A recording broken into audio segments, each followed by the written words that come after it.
Young people are always wondering and thinking about what they want to be when they grow up. It's something that people are constantly asking them. What do you want to do when you grow up? What do you want to be? And usually the approach to that question is, well, what am I good at? And what kind of things present opportunities in life to make a good career and to be able to provide for a family? And that really is, it's a wise way of approaching the question of what you want to do when you grow up. But only if another question, a more fundamental question, is asked alongside of it. And that question is, well, what does God want me to be when I grow up? What is God's plan for me? And so if a person says, well, I want to be an engineer. Okay, but what does God want you to be? Or I want to be a teacher.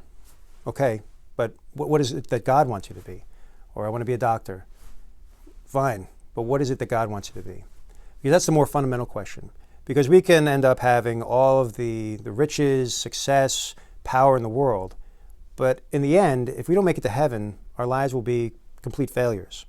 And so really the question is, what is it that God wants me to be? And for everyone, the answer to that question is, God wants you to be holy. God wants you to be a saint. But in what capacity? When I preach about vocations, I always say, every young Catholic man has a moral obligation to consider whether or not God is offering him the gift of the priesthood.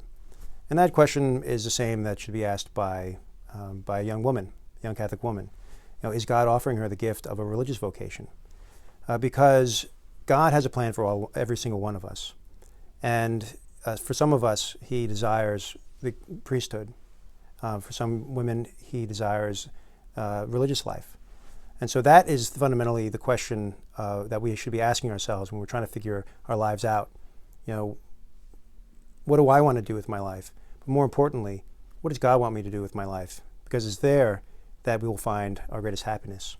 It's there that we will become the great saints that God intends for us. So what do I want to be when I grow up? Well, does God want me to be a priest?